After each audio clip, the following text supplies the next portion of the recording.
Welcome to the Scratch Golf Show here on YouTube. Today we have our second interview with a really cool guest, Sub 70 CEO Jason Hiland. Jason was very generous with his time today. We talk about a number of different things from Sub 70's latest club models to what it's like working with tour pros from the manufacturer side. If you guys are familiar with Sub 70 at all, they're a direct-to-consumer golf manufacturer. They were ranked My Golf Spy's #1 direct-to-consumer manufacturer. So they make a really good product. If you guys like the interview today, make sure you subscribe, like, leave a comment, and stick around. This should be a really good interview. Thanks, guys. Hey guys, welcome to our second interview here on the Scratch Golf YouTube channel. We have a big, cool guest today. Joining us is Sub 70 Golf CEO Jason Hiland. I'll let him introduce himself. Jason, welcome to the show. Hey, thanks for having me on. Looking forward to this. These conversations are always usually pretty interesting. I think we're going to have some fun with it. So thanks for reaching out. I really appreciate it. Yeah, absolutely. Like I said, thank you for jumping on the show. We're new here, so we appreciate the time. To start, like I said, I know I just told you out there, I'm a huge fan of your clubs at Sub 70. So I guess to start, can you just tell the people who maybe don't know a little bit about Sub 70, what you guys are about, and then your mission kind of when you started the company, and what was your mission kind of behind starting it? Yeah, so I've been in golf my whole life, right? Since 18 years old, and I'm 51 now. So I've not had a regular job. So I've been fortunate enough to be able to work in my hobby. And then I had a golf component company, which we still have. Then we had another golf company that kind of specialized in closeouts, which we still had. But in my 40s, and maybe it's getting close to 9 years ago, we had this idea where it was like, okay, we wanted to do something really kind of different or shaking up the industry a little bit of what is normally out there. We wanted to go really high-end boutique, everything hand-built. But how do we reach people, right? And it's, the traditional way of selling to a retail store, it's hard to break in on that, right? It just is. Yeah. So we were like, okay, this direct-to-consumer thing, this is like when we were contemplating this, like in 2015, was just starting to take off of like Shinola watches out of Detroit and leather goods. Yep. They were kind of great watch for $1,500-1,800, right? And Yeah. hand built in kind of the Midwest. And then, the razor craze, right? Where everyone was buying Harry's razors and the quality was better and the price it wasn't like a shitty razor, right? It was like really good for less money. I bought a suit from a company called Combatant Gentleman, where a guy used to work for Hugo Boss. They're out in the desert in California. They send you a suit that was like $200. You have to take it to a tailor, but the quality was like from a retail standpoint as good as an $800 suit. Like it was really good, and the branding was cool, and the box was cool. I was like, okay, if we're going to do this high-end thing and all custom built, we're just going to do it ourselves and go direct to consumer. So it was one of those things where I wanted to start. It was it was a passion project at first. And then we just went a different direction where, now direct to consumer has become more mainstream, say 9 years later. Yeah. But when we started, it was like, there wasn't anyone really doing Unheard that in of. golf. Yeah. It was a different thing. But we really thought with technology and to be able to hub and spoke it, meaning we just produce everything and hand build them here in Sycamore and ship them out all over. With the other trend lines we were seeing, this had a chance of working. So that's kind of the concept of how it came about. And then just trying to, make each generation of products better, making sure the customer service is there. And if you can imagine the build, like we can build your clubs exactly the way we do for Tommy Armour III or Zach Fisher or the guys on tour we work with, right? And that was kind of the idea behind it. Nothing pre-made, nothing pre-boxed, because that's how we wouldn't build our own clubs like that. Right. So we didn't want to do that for the customers. As someone who uses your clubs and has ordered now 2 sets of wedges and a fairway wood, I can speak to not only the cool logo, because I love your guys' logo. I'm a big black and white person myself. When I order my wedges, I order them all black. I get the KBF. I have the JB Forge 5660 all blacked out. And I love the box, the shipping, the note card that you write every time I get a new club. It really is a cool experience. And like you mentioned, you're doing it sort of on that lower end of the cost. My first set of wedges, I bought this 286s. I was a former Vokey player, and my buddy had told me, about you guys. And so I was like, oh, I'll give them a try. I bought a 60 and I loved it. So I bought a 50 and a 60 and I love those. And now I play the JB Forge. I still have my 50 and the 286. But I, like I said, I've told you in our DMs, I love them. They're from a quality perspective, just as good, if not better than a Vokey wedge or really any other of the big box that I've played. And so I love the low cost. I just bought them at $275 with a $20 upgraded shaft and a $10 upgraded grip and a ferrule charge. So they're very affordable from a consumer perspective. And that's not That's per what I club. love about it. That's No, for that's for the set. Yes, that's right. for 2 wedges. So about $140 a club. And it With shows upgrades. really the old system is sort of like a 1950s distribution model, right? And there Yeah. was efficient. There was so much fat to cut. Yeah. That's what was intriguing to go that way, right? There was so much Yeah. fat in that model of the old model of like we thought there was a more modern, better way of doing it. And we started Yeah. using direct to consumer brands in our own household, right? Like so it was Right. like I think it was going that way. And Yeah. that's what the intriguing part was.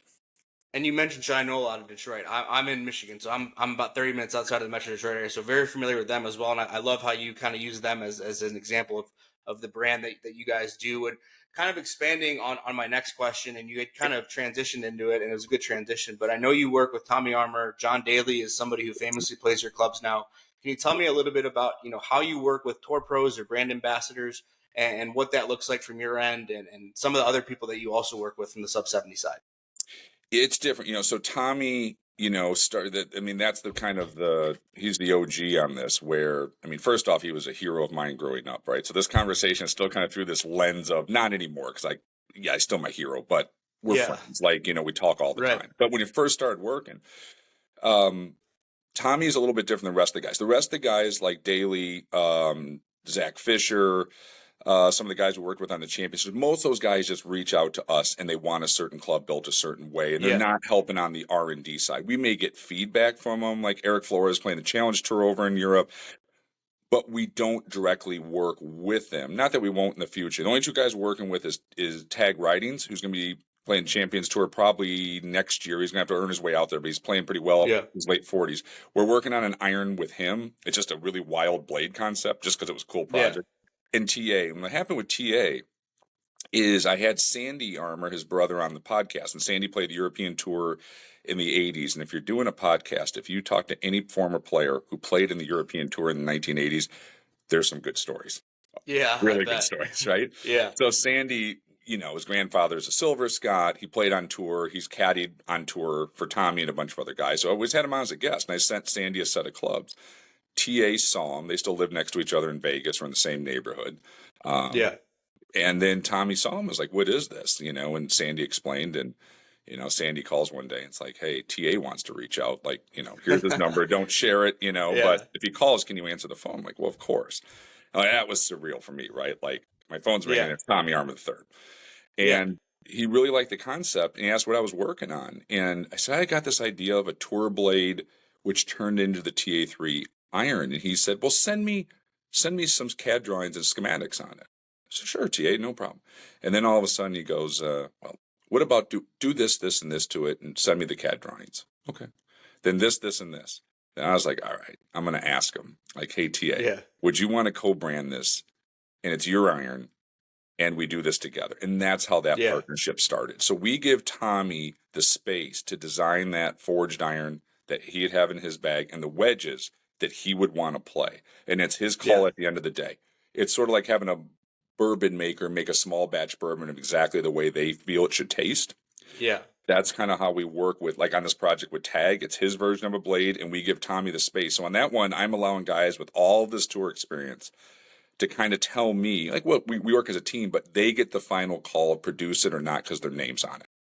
And Tommy's it's been fun, man. Like, to see with those guys, I've learned so much from working with tour guys from that capacity. Tommy is really, really a gearhead and with equipment, and he's brought a lot to the table to helping us, and also a lot of introductions to, actors, and he knows everybody in Hollywood and, you know, everybody on tour. So he's really helped with opening a lot of doors, and we're going to continue to work with TA and his son, TA, the fourth. And I'm very fortunate I've got to know those guys and hang out. And if I'm in Vegas, we always do dinner, and my hero's turned into a friend, and he's a great guy. That's got to be super cool from your perspective. Like you said, this was a passion project, and now you're working with somebody who you idolized growing up, who's playing your product, something that you envisioned. That's got to be really, really cool from your perspective. I can only imagine how that feels. Like you said, now an idol, now a friend.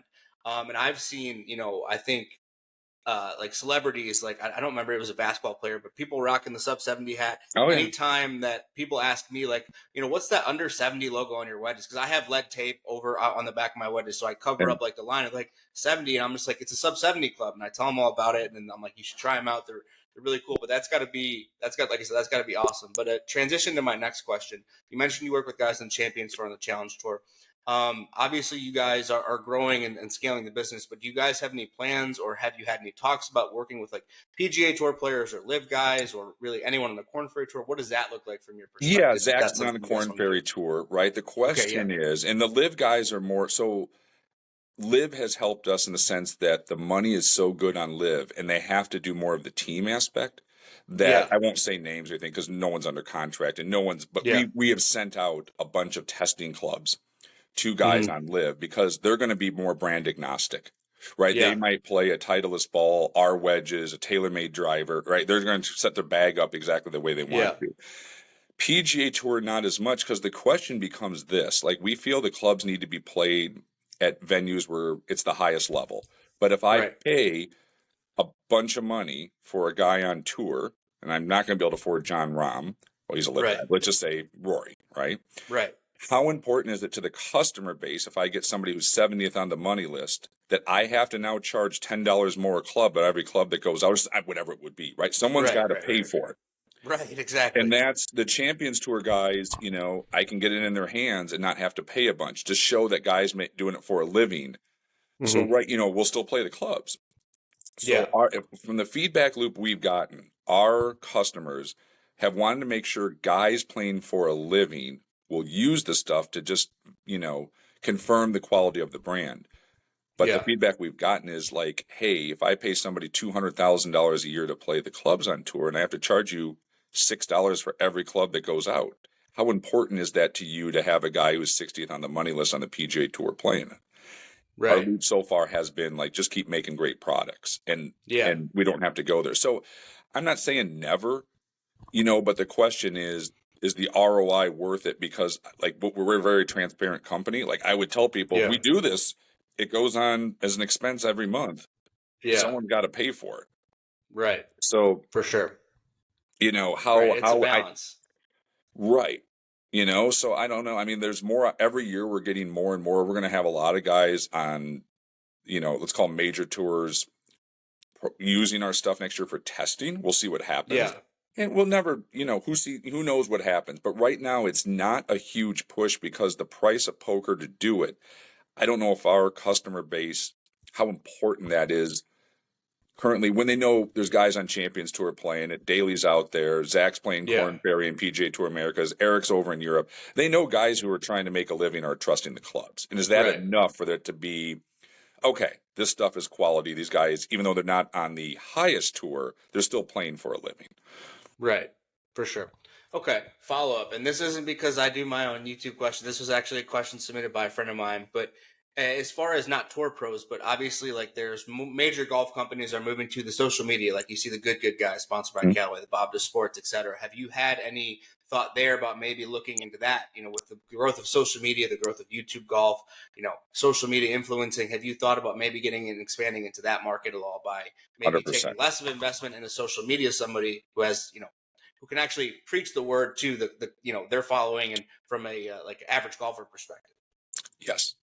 That's more what we're going to try to pursue. Okay. If the tour thing Yeah. came up, we got some plans in the works. But yes, that would Yeah. be more of a medium. I think we could get more ROI out of, and it's not as expensive as a tour guy. And I think Yeah. it would be, at some level more exposure, right? Versus a Yeah. guy who's 66 on the money. I mean, don't get me wrong. A Right. guy who's 66 on the money list is a hell of a player and a great person. But how much, you know, TV coverage are you going to get? How Right. much is it going to translate over? But if we're controlling the content or doing something entertaining, I think that's more of the future than, yes, if you could get Rory, it would be huge. We can't afford it. Right. But Right. Obviously. if it's a guy who's 80th on the money list every year, I don't know if that moves the needle anymore. Yeah. I know you mentioned in a previous interview, like a guy like Danny McCarthy. I've met him a couple times personally. His girlfriend went to my college, so I actually got to meet him a couple times in college. But I know you mentioned his name as somebody like just you pulled up, but somebody like that, right? Somebody who's a grinder, hasn't really won, but is sort of making a name for themselves, would be someone that you could potentially target, because, like I said, the bigger guys are But the very expensive question with is, that at price tag. what price do you get Denny for? He's a great Right. player, right? Yeah. But how much does that? And this is nothing on Denny McCarthy, right? Like, I don't know him, but Right. I'm sure I just used it as an example. An Right. example would be he's a great player and he's established out there. But how much ROI do I get out of that, or do we get out of that Right. with Denny? Or a player like that anymore. Right. Like when it was just the PGA Tour and social media wasn't what it was. Like our brand's been kind of built on social media. I'm out there all Yeah. the time, and For sure. does it matter? I don't think it matters as much as it used to. And to your point of like the good guys and what they're doing and where it's going, and now the no laying up guys are doing broadcasting on a Yep. major. The players are losing a little bit more. It used to be the only game in town to get your name out, and Right. it's changing. Right. And a lot of, like, some of the guys, like most of the players, like you look at like Scotty Scheffler, for example. Obviously, the issue this morning, I don't want to get too much into that, but like he doesn't do a ton of social media stuff, where you're almost better off going with guys like the good, the no laying up, the foreplays, the guys who are constantly not only on Twitter but doing the podcasting thing every week, more outreach. Like for me, I don't really listen to Golf Channel. Like I do no laying up, foreplay. Like I listen to all Golf Channel through that, and that's my generation. I'm 30. I'm kind of the up and coming generation of, that's where I get my golf stuff. And like I said, I was put on you through a friend that I met through, that I saw you guys through social media. So I completely get that.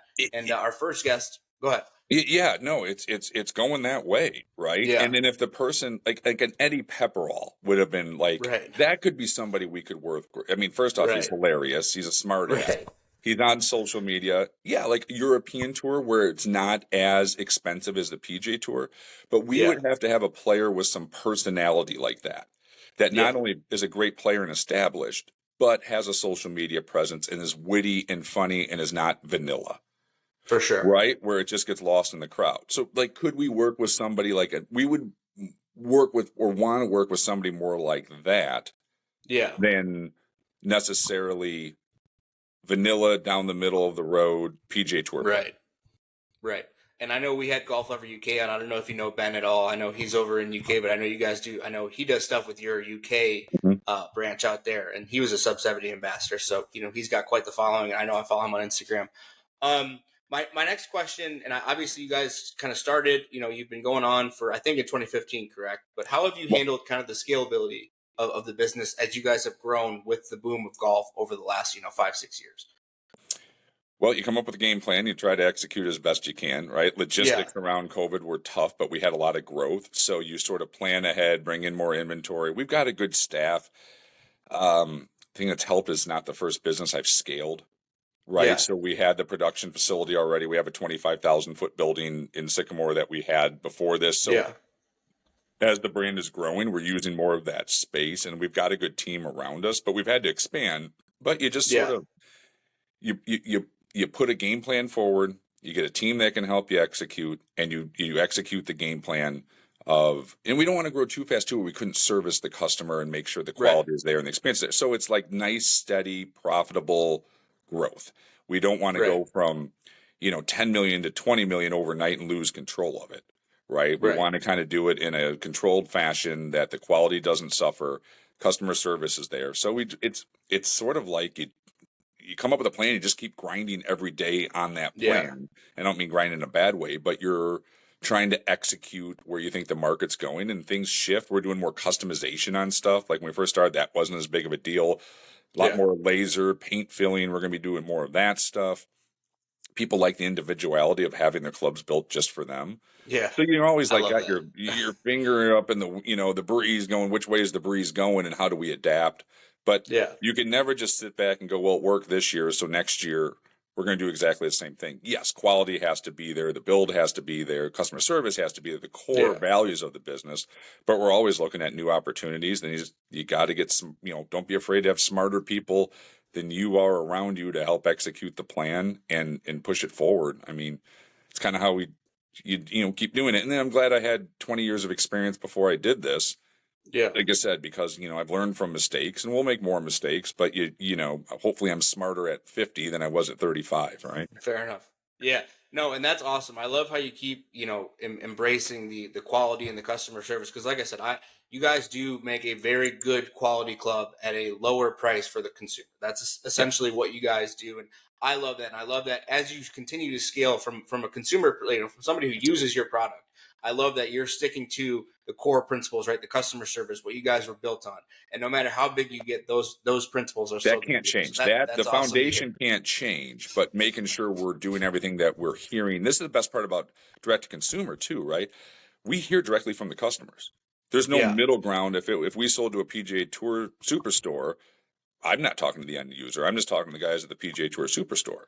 So yeah, you could call me on my cell number and say, "Hey, did you think about this?" Well, you start hearing it enough, good or bad. You're like, "Okay, we can right. make adapt the changes pretty quick." So that's why I still take phone calls. I still help people with fittings, not as much as I used to, just from a time aspect, but I still take calls every day, and it helps Yeah, me understand what's going on and what are the customers seeing. And I still want to be involved on the day-to-day stuff, so I know yeah. if we're seeing a trend line, we need to jump on it quickly. Yeah, and that's awesome. I love that. My next question, and I'll preface this by saying you guys do a ton of different stuff. You guys do drivers, fairwoods, irons, wedges, putters, apparel, hats, all the good stuff. So I know. Can you talk to me a little bit about your irons specifically and the difference? I know you guys have four sets of irons, the game improvements, the blades, and kind of everything in between. Can you just talk a little bit about the difference between your iron sets and maybe which players you're targeting with which iron set, and maybe who I guess would be your target market for those? Yeah, I mean it's pretty broad, right? So we've got like our 649 MB Tour is, designed for the absolute elite player, minimal offset, Yeah. anti-left, I mean a player's blade, right? Yeah. Then we got, all the way up to our 799 iron, which is a hollow body, almost half iron, half hybrid. That is Yeah. great for senior players and people who struggle to get the ball up in the air, need maximum distance, want the club to go straight, right? Our Yeah. two most popular lines, just looking at the numbers, would be like our 659 CV forged, which is, we use a softer steel than most of the industry. It's more expensive. It's called DT4. Yeah. They feel buttery, yet a lot of players can still play that because of the low center of gravity and the way it's designed. But from the top line, it looks really, really clean. And Yeah. then our 699 series, both in the standard and the pro model. Pro is a little more compact, less offset, but that Yep. hollow body golf club technology with the face flexes fits a lot of people. And we have two models in it, one for the better player who wants a little bit more flight control workability, but still wants that distance of the hollow body club. And then the standard model is a little bit more game improvement oriented, more offset, bigger profile, a little easier to hit, not as workable, but that face Hmm. still is hot. So those are our two Yeah. most popular lines. But we've got literally from the tour guy all the way up to the slower Yeah. swinging senior player and everything in between. We wanted to have a full series of clubs for that. Yeah. And I've hit the irons. I haven't. I wish I would have bought a set before I bought the set that I have. But like I said, if you guys are looking for a really good iron quality set for a low price, lower than your standard Titleist Callaway, please check out Sub 70 Golf. They make a great product. Like I said, I play their wedges. I can't say enough how much I love their clubs. So make sure you check them out on their website if you're interested in maybe a new iron set. Okay. Just looking over the questions I have. Um, I think you kind of talked about it earlier, but can you talk to me just a little bit about your other entrepreneurial? Like, I know you mentioned you have other golf brands. Just talk to me a little bit about your other entrepreneurial background, like before Sub 70, and what other brands you kind of have grown on your own. Yeah, we had Diamond Tour Golf just started in 1995 when I graduated from college. So it was like Golf Works. It still is. It's, Yeah. we sell shafts, grips, our own versions of heads at a price point, right? You're not putting in Yeah. every piece of technology, but we still custom make them. Much better for a low price alternative than going to a Walmart and buying a starter set or something like that. Yeah. Right. So it's like your classic golf component company. We can send you the parts or we can build the clubs for you.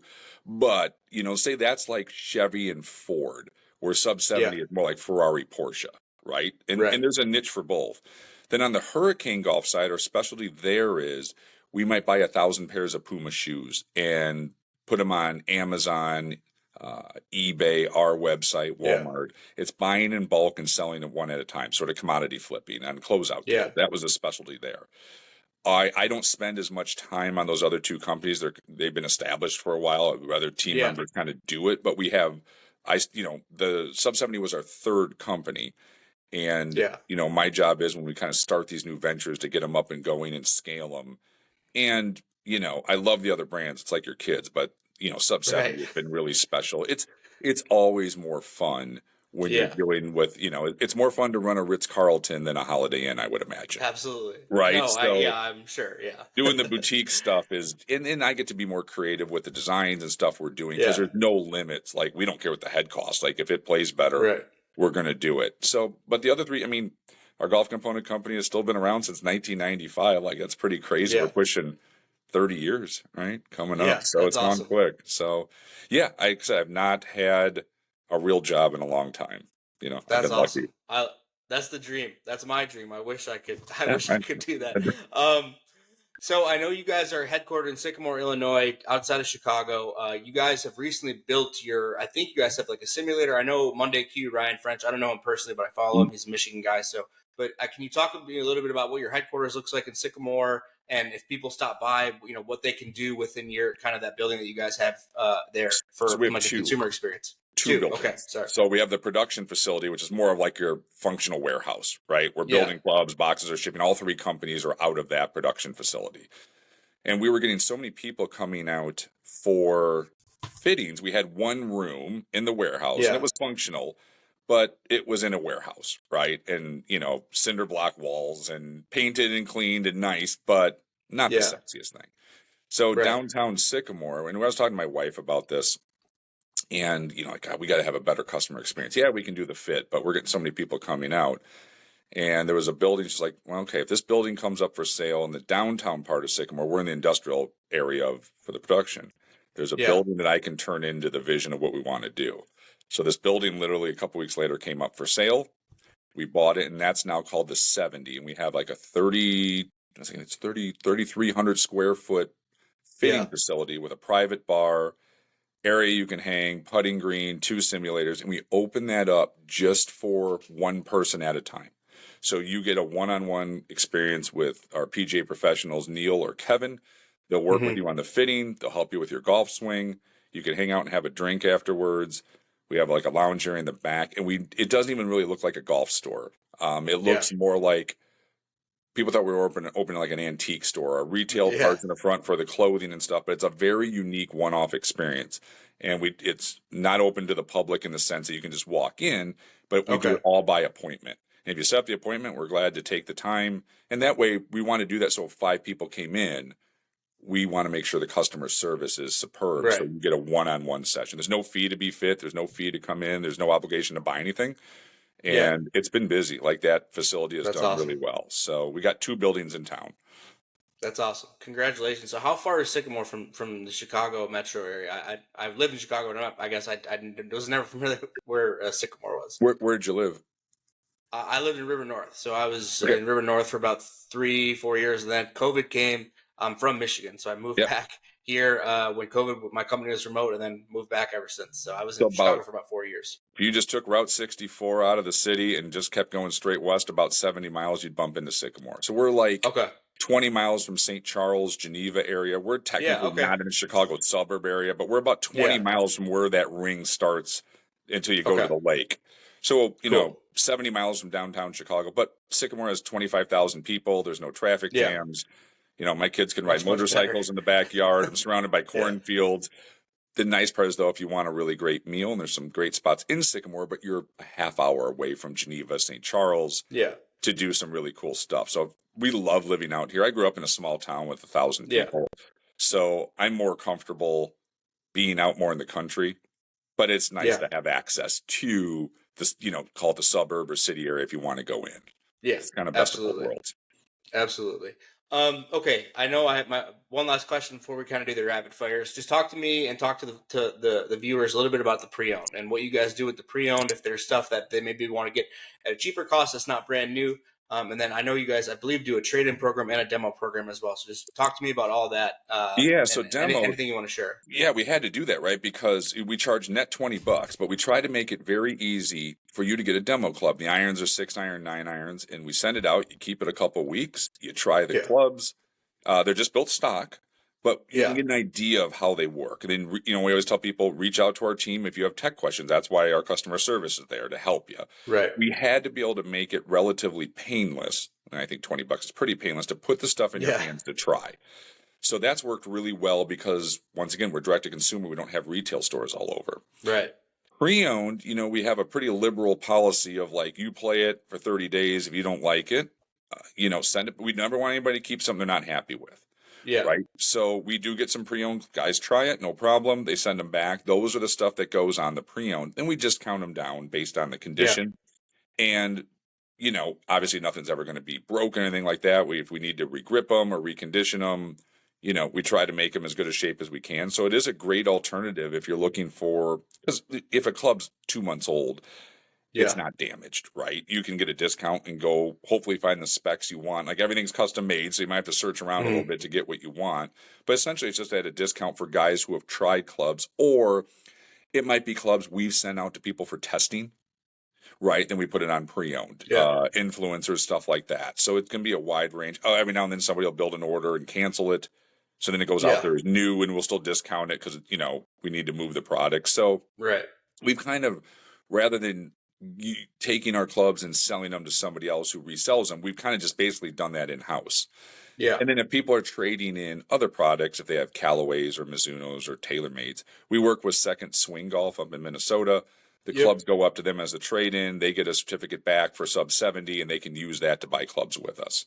So we tried to make, we never want somebody to keep stuff they're not 100% happy with, and versus pawning that off to somebody else, we figured we could do a better job of controlling it in-house and having the pre-owned section up there. But we sell a lot of pre-owned clubs. Like, people take advantage of it. You see what you want. It's not, and we probably underrate the condition, meaning we always want to overpromise, what would it be?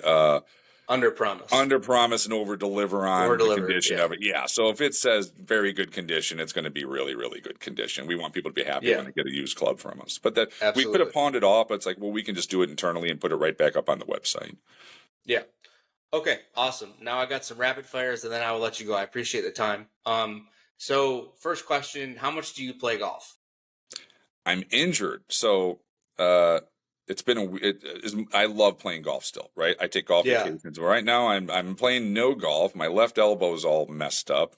So I am on the disabled list, and I don't know for how long. So I literally have played very little golf this spring. I was in even worse pain, and rehab didn't help. So now I'm like 50-50 surgery on my left elbow, and it's wear and tear. It's from hitting so many golf balls over the years. It's what's the Barkley quote? Father Time is undefeated. Right. I unfortunately live in it. So disabled list, no golf. Okay. Before the injury, how was your game? Like, what was your handicap? What were you usually shooting? If I have time to work on it, I can play to a 0, right? If I have time to work on it. I have 2 small kids at home still. No time to practice, and I'm busy, right? So it was creeping up to running a golf company. It was like 3. Okay. So and that's no way. I mean, I'm not. It's literally walking to the first tee, making 4 practice swings, and going. Yeah. So I would say, if I had 3 weeks to practice and really work on it, I could be down to a 0 if I'm healthy and not hurt. But I've been last couple of years, I've been like a 3 because I put no effort in. Feel that. Like I said, I told you, I know I'm getting married next week. I don't have kids yet, but I play to a 0 right now. I've gotten a lot better. I want to get as good as I can before I eventually have kids, because then the practice time goes out the window, and then you're just kind of like you said, just walk up to the tee and hit. And you never know what you're going to score. I mean, literally, it's 3 practice swings. All right, let's the first swings are going to probably be a pull because my body's not warmed up. And then as you get older too, like, the body is tougher to get moving, right? Like, I can feel the difference a little bit, but I still love to play, man. Like, if I miss it so bad right now because we're finally getting some great weather. Like, I love golf. So I have to rest this damn thing, unfortunately. For sure. All right. Favorite. So I have a favorite / nicest course you've played. So I don't know if it's the same, but your favorite course you've ever played, and then the nicest course you ever played. And if it was a course that you can't say, that's fine. Nicest in what regard? Most prestigious or more? Yeah, let's just say highest quality, like name, prestigious, whatever. We'll leave it open ended. Yeah, because you can't equate the two, right? Sometimes it's the name outweighs the quality of the course. My favorite course I've ever played, just experience and love the architecture, the old course over in St. Andrews is. Okay. Yeah, I mean, it's phenomenal, right? And it's impossible to not have the experience of that day fall into the course. But the architecture of the golf course is phenomenal, right? There's the reason Tiger said if he had one round, I think Nicholas has said the same thing. I loved the old course, right? Yeah. Phenomenal. Most prestigious, if you just kind of like on the rankings deal, probably Cypress Point, That's sick. which I That's love, sweet. right? I mean, I did a Yeah, trip I where I bet. played Pebble and Cypress, in a weekend, and Cypress is amazing. Pebble's amazing. But if you're looking at like Yeah. the hardest ticket to get onto so far, it's probably been Cypress Point. That's awesome. Yeah, I don't know if you've heard of Point Hardy, but I'm playing there in St. Lucia for my honeymoon in like 2 weeks. It's just open. It's on the Yeah. island. It's like a top 100 course. That'll be my nicest. But I played Sawgrass. Other than that, a couple nice courses here in Michigan. Okay, coolest. This is going to be also open ended, but the coolest golf moment in your life that you've ever experienced. Coolest golf moment. And it doesn't, you get, like I said, cool is open ended, but your favorite golf moment that you've ever experienced. It could be on the course, it could be working with a tour guide, anything. Yeah. I mean, like it was pretty like when working with Tom, like so it's two moments. One is playing like 17 on the old course. I hit a great drive on that hole, and it's a hard hole, and I hit the most like I could sit out there with a bucket of balls and hit a beautiful 5 hybrid for me. Yeah. With a draw around the bunker to a back left pin. And it's like it's just kind of dumb luck, right? Like it just barely skirted the bunker. I could have sat there with a bucket of balls and not hit a better golf shot. But what a moment. You got the applause walking up, right? And it's just like, it's the most special day ever, right? And actually like to hit 2 great golf shots when you really need it on a hard hole. Like that, from a golf standpoint, that's the coolest moment. From like a business standpoint, like I remember like working with TA3, out at Las Vegas Country Club on his new wedges, and we were working on that project. And I'm out there watching him hit these shots, and it's like, here comes the low skipper spin. Here comes the high flopper. Perfect. He's out there from like 50 yards like a magician with this stuff.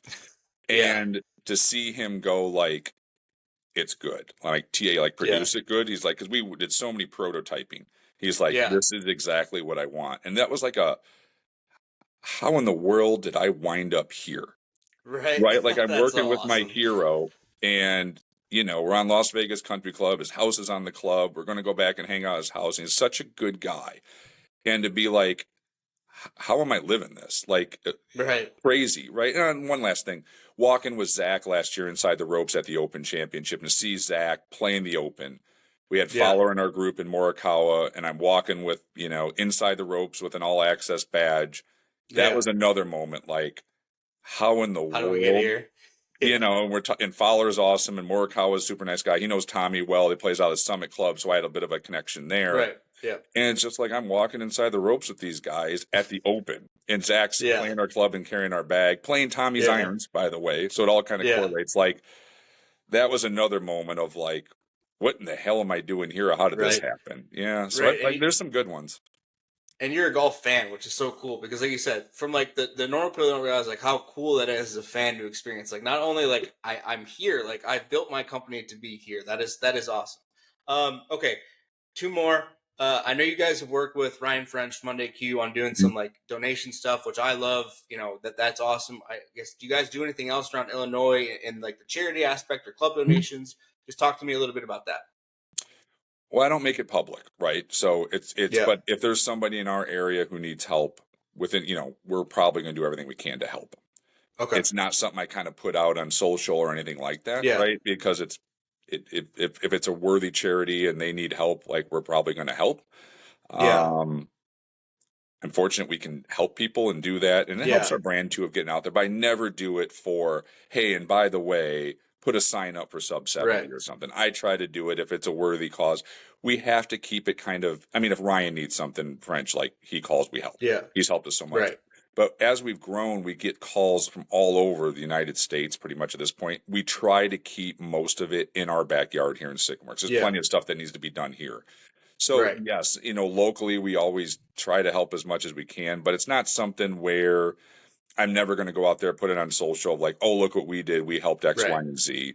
I think those things should just be, we're happy to do it. And if they want to talk about what we did, fine, but I don't feel like it's the right thing to do to kind of Right. use the exposure from a charity to help us business wise. No, as it should be done. Like that's how, in my opinion, you don't do it for the clicks, right? And that's a problem with today's Not day on and that. age. But I won't go down that rabbit hole. But you do it, and like I said, I can tell you're a good guy just based on your business model and everything. But that's super awesome to hear. I love that. I'm big on trying to give back. You know, I message Ryan if there's clubs he needs. You know, I can't do a ton, but I just like giving back. So that's awesome. Mm-hmm. Okay, I lied. Two more questions. Mm-hmm. Favorite golfer? Who's your favorite golfer? Oh gosh, of like all time, like of just Yeah, I love Hogan, man. That's my favorite golf yeah, swing of all time. Like, and I love talking. Like, got to hang out with Tom Kite once for 9 holes at Champions Tour event. I'm just asking him Hogan stories, yeah, right? And I know some guys who've known, Tommy's met Mr. Hogan. So any time like somebody's actually had contact with Mr. Hogan, I yeah, always try to be like, what was he like? And yeah, it's like I don't know, the tenacity, the work ethic after he got hurt to accomplish what he did in 53. I think it's the best looking technical golf swing I've ever seen to hit that hard little yeah, fade, kind of the modern swing. So I think like if I could watch one guy just beat golf balls, if yeah. I go back in time to 1953, I would watch Hogan.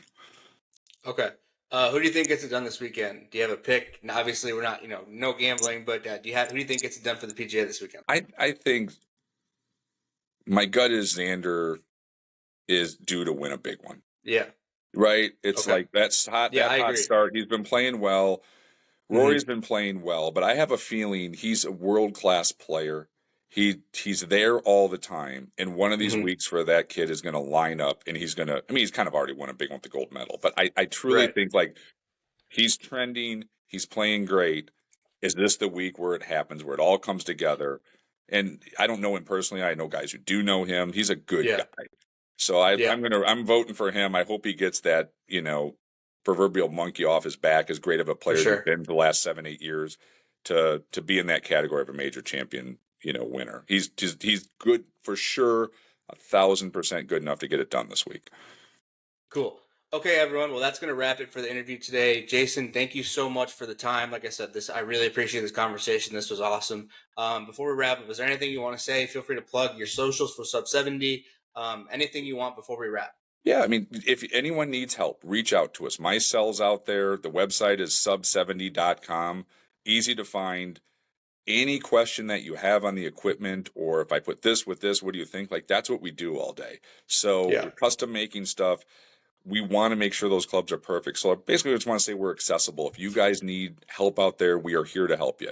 Live help, email, phone calls, whatever is easier for you guys. We're definitely want to make sure those clubs are perfect. And, we love hearing from people as well. Like, I like having these conversations. So Yeah. anytime someone needs Awesome. something, reach out. Awesome. Well, once again, Jason, thank you for the time, guys. If you like this interview, make sure you subscribe. And that's going to wrap it. Thanks, guys.